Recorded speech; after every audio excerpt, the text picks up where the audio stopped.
Right. In this video I want to go over the different types of vertebrae. In front of you here I have the three different types: cervical, thoracic, and lumbar vertebrae. Let's just look at the general features of vertebrae and then we can go through and point out some highlights. So every vertebrae has a vertebral foramen, that's the opening here, and then this spinous process which faces posteriorly. Most vertebrae, not all, have a body, and that's where the intervertebral disc will be sitting on. So you can see the body becomes bigger as you go further down the vertebral column. You have laterally the transverse processes, and this one actually has holes. We'll talk about that in a second. The vertebral arch is right here, and that allows you to have the vertebral foramen in the middle. This part of the arch is called the lamina, and in the back that's called the pedicel.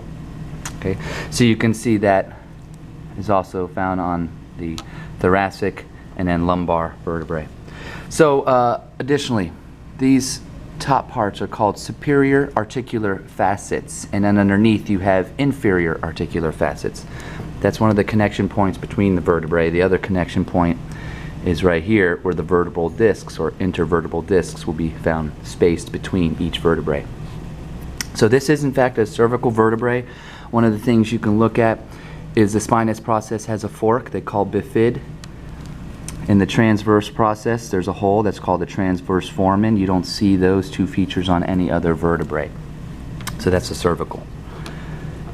The thoracic vertebrae, well, this is in the thorax, and this is where ribs attach. So there's some unique features here. Let me point out some additional features. So the body, the transverse costal facet will be found right here. That's where the rib attaches to the transverse process. There's also two additional costal facets, but these are on the body of the thoracic vertebrae. Right here, I didn't show this on the other vertebrae. This is the intervertebral notch, a little U shape. That's where spinal nerves will leave. The unique characteristic, additionally, besides the costal facets where ribs attach, you can notice the spinous process faces inferiorly. It points downwards, as opposed to the cervical and lumbar, which kind of face posteriorly. Okay, so that's the thoracic. And then here's a lumbar vertebrae. It has the thickest body. The spinous process is flat. It's blunt shaped. The superior articular facets face medially, so that's why you have less rotation between the lumbar vertebrae as opposed to these, which the superior facets face upwards. Okay, so you can see all the additional features: vertebral foramen, the lamina, the pedicel, the transverse processes, the spinous process, intervertebral notch, superior articular facets, and then underneath you have inferior articular facets. So those are three general vertebrae. These are the first two vertebrae, at least in this order. So this is C1, also known as atlas, and this is C2, also known as axis.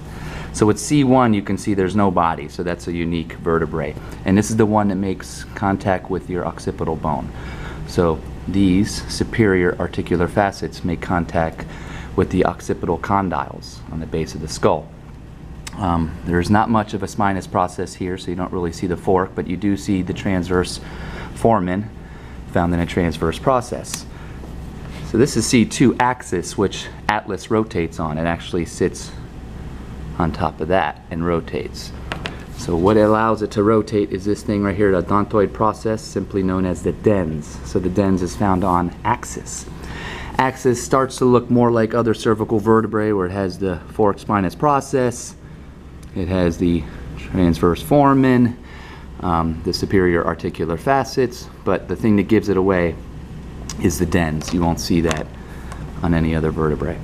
Okay, so that's pretty much the gist of the vertebrae and the different characteristics.